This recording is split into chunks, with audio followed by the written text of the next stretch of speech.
there are a larger range of services coming out of, say, the IT industry. Is that one of the factors that's preventing this kind of more even spread of acquirers, or is it just a less of a desire?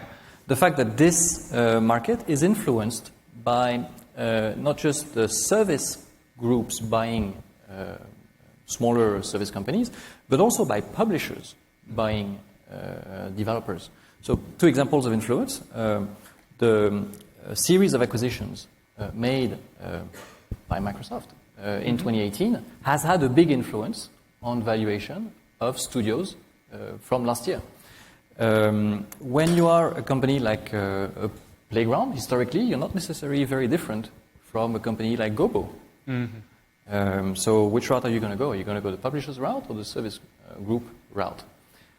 So it's not just a services industry issue, it's an entire game industry issue, how the consolidation plays out.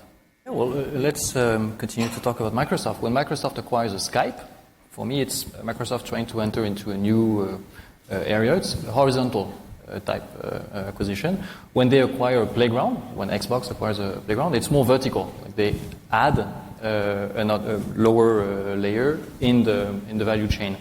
On this map, I think you have examples of horizontal and vertical. Keywords going from localization to cover all the different types of services is an example of horizontal. We have a more vertical strategy.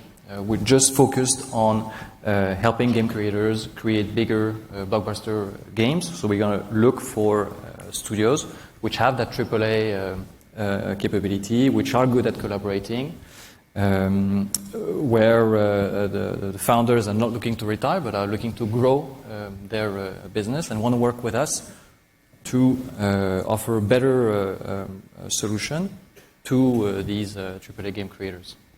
And do you believe that there's a focus now also on R&D and process that's coming from the larger businesses or the acquiring businesses because they have the size to be able to spare the resource, spare the time, take the risk on the R&D? Well, we have a team which is very active, finding targets which fit the 3 criteria that I just mentioned. Has not proven easy, but we'll continue to have that goal in mind. Having said that, the group has always had a strong organic growth. Our average organic growth rate is between 20 and 25% over the last 5 years. And when we're reaching the size that we're at today, over 1,500 people, we have to think a bit more long term. When we were a $10 million business, I was very focused on what happens the next month, next quarter. At the size we're at today, we have to be focused about what happens in the next 3 to 5 years. And we have to make sure that we're not just reactive, we are actively anticipating on what's going to happen. Obvious challenge that a lot of us have talked about is how quickly are the tools changing and how that's going to impact the way that games are being developed.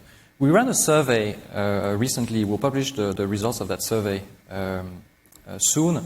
Over a couple hundred game company managers. And we asked them, what are the biggest technologies that you're investing in? And AI came out, by far, number one. We also asked them, in 12 months, what percentage of art assets do you think are going to be produced through procedural or AI? And the answer was a whopping 50%. Okay. I don't know how good our sample or how informed our sample was. So don't quote that data. I don't think it's a data point. It's more indicative of what we need to be thinking about. I'm not sure it's going to happen in the next 12 months, but there will be an impact long term. Our R&D team needs to be on the ball.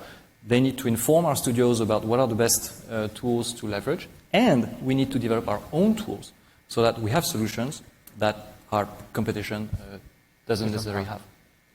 The proven technologies are extremely expensive to acquire, so my dollars are probably better invested trying to develop our own technologies rather than placing bets. I think the bigger risk for publishers is what happens if a good studio or a good vendor gets picked up by a competitor. I think you're way better served if a Keywords or a Good Back Answers or so anybody on that list picks up one of your good vendor studios than if it's picked up by Rockstar, for example. Right? But seriously, I think it's great for Rockstar. I think what they did was a good vertical integration move, but it's a problem for the other publishers who were using the example studio I'm referring to.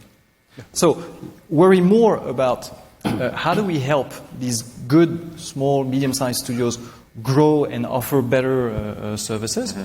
I should be able to increase my rates by 20% a year, like some software companies do. That's where you have real monopolies.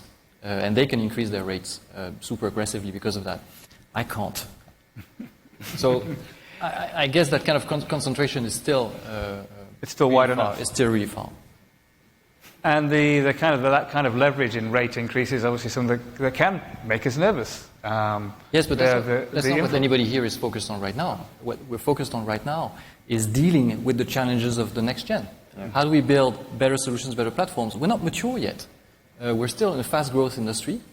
And I think the concern you're talking about is a concern which will arrive further down the road, maybe in 10 years, when we are a more mature industry with bigger players on all sides. I would just qualify that slightly. It's a question of maturity of the business. Some businesses are at level of maturity where the owner below him has put in place a management layer where the business can run itself without the owner. In our industry, it's still very rare. But in such a case, you could imagine deals where the owner could do something else, as long as the team below has the motivation, the incentive, the drive to keep growing the business. I'd like to add one thing. You talked a lot about the IT services industry, but I think we should compare ourselves to other creative industries. We have two benchmarks that we could refer to. One is the movie industry. In a way, you could say, hey, we need to figure out a way to build the ILM or the MPC of games. These companies are helping movie companies make blockbuster movies.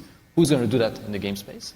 And you also have advertising, which has demonstrated that you can both have mega large groups addressing the needs of mega large consumer companies, and at the same time retaining their creativity through many different teams that they know how to motivate and manage, and leaving the consumer goods companies with lots of options, lots of creative options.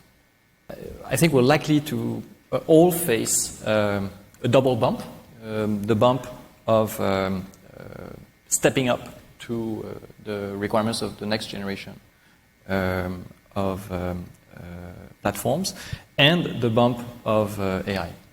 And I think they're going to be bigger bumps than the ones we faced in previous generations.